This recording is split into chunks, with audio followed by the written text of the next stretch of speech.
আমেরিকাতে দাম দ্বিগুণ হয়ে গেছে, শ্রীলঙ্কায় 25% হয়ে গেছে।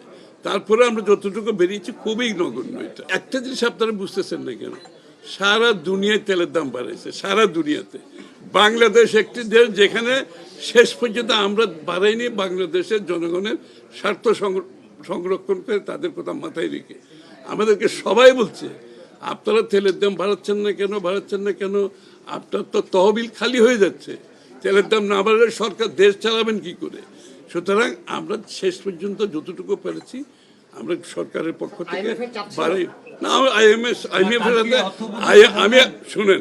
এর সাথে আপনি আমার কথা শুনেন, আইএমএফ এর সাথে দাম বাড়ানোর কোনো সম্পর্ক নেই। আমি পরিষ্কার ভাষায় বলছি, এটা বরঞ্চ আমরা দামও কিন্তু বেশি বাড়াইনি। অন্যান্য দেশে আমি বলি আমেরিকাতে দাম দ্বিগুণ হয়ে গেছে, শ্রীলঙ্কায় 25% হয়ে গেছে।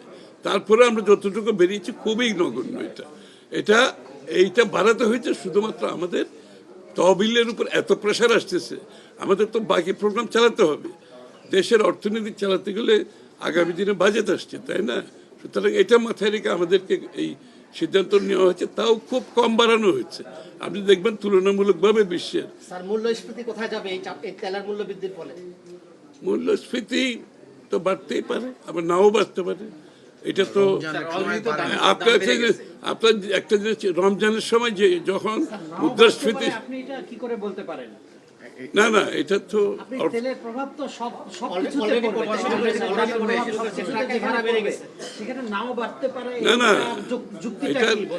এটা সাপ্লাই, ডিমান্ড এন্ড সাপ্লাইয়ের একটা ব্যাপার আছে। আমরা তো ডিমান্ড সাপ্লাইটা কিন্তু আপনারা দেখবেন আমরা কিন্তু তেলের মজুদ আমরা কিন্তু ঠিক রাখি। আমরা যদি সাপ্লাই ঠিক মতো রাখি, এই যে টেম্পোরারি যতটুকু বেড়েছে এটার সাথে সাথে আরো অনেকগুলো ইস্যু আছে। তেলের দাম একা তো মুদ্রাস্ফীতি বাড়ে না, এটা একটা ভুল কথা। খালি তেলের দামের জন্য কি মুদ্রাস্ফীতি বাড়ে না?